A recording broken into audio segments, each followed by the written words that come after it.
Okay, just be prepared. I'm going to talk out of both sides of my mouth. Because we're going to talk buying new cars. First thing, the advice I've given about buying a new car or a used car remains the same. If you don't need one and you're just tired of what you have, keep driving what you're tired of. Because new stats from AAA show that the average cost of owning a car now is over $1,000 a month. Over $1,000 a month. I mean, my goodness. Over $12,000 a year just going to owning and operating that vehicle that you drive. That's crazy numbers. And, you know, what you pay for an auto loan rate's higher because of interest rates. And the vehicles, both new and used, went way up in price. The supply chain stuff. And now new vehicle stocks aren't near normal levels. There's this theoretical thing that a 60-day supply of vehicles from being completed at the factory to being on dealer lots, that having a theoretical selling rate supply of 60 days is normal. And we're really close to that now. Some models are over 100 days supply now.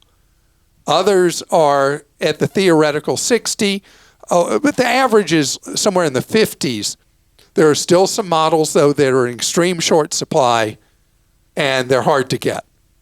And those, the dealers are still playing games with you on them.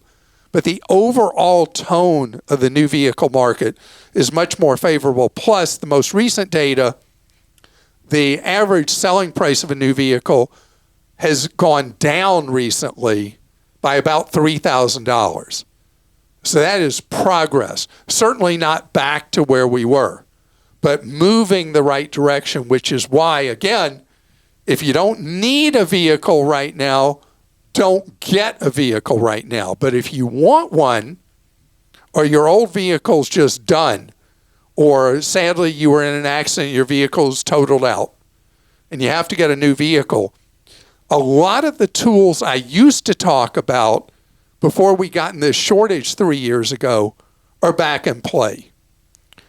Shopping online for your vehicle makes a big difference. Also, using the car buying programs like the warehouse clubs offer and various organizations do, back in play using car buying services where you don't have to get in the grind. The grind is what the dealers do, where they get you there, they try to keep you hungry, they keep you there hour after hour after hour after hour, and before you know it, you bought a vehicle on very bad terms, very bad price, very bad conditions, very bad loans. You want to be the home team. When you go to a dealership, you're the visiting team. And they do it every day, all day long. But when you are at your home or wherever and you're shopping for vehicles online, you're comparing dealer to dealer, you're arranging your financing in advance. Absolutely critical. And always with a credit union. Always. This is not one, oh, maybe I should go to the bank and get an auto loan. Maybe you should also go run into a wall at, I don't know, how fast do you jog? 10 miles an hour? 15? I mean, that's the equivalent of financing a vehicle at a bank. It's like just, I'm voluntarily going to run into that wall. No. You finance at a credit union because bank vehicle loans are a bad deal. Dealer loans may or may not be a bad deal.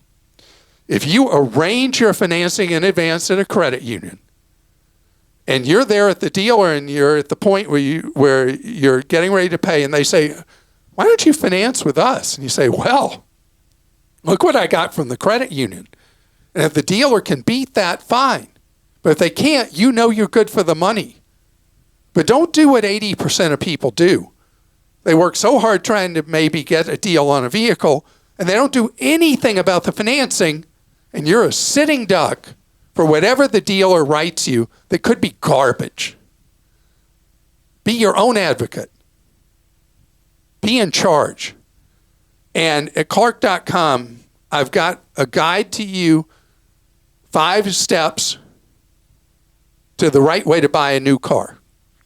And it takes more steps for used, but we have a used 7-step guide for used vehicles. But again, I don't want to encourage you to buy a new vehicle if your current one is working just fine, because there is some deflation. That means declining prices in the vehicle market, both new and used, but the trend hasn't played out yet. So the longer you can wait, the better off you're going to be. Krista? Plus, there's automatic depreciation of the car the second you get one, right? So the longer you wait. The longer you wait, the better you're going to be. The only time in my lifetime that didn't play that way was during the extreme vehicle shortages during COVID, where people were able to sell used vehicles for more than they paid for them. That was just a freak show, likely not to be repeated.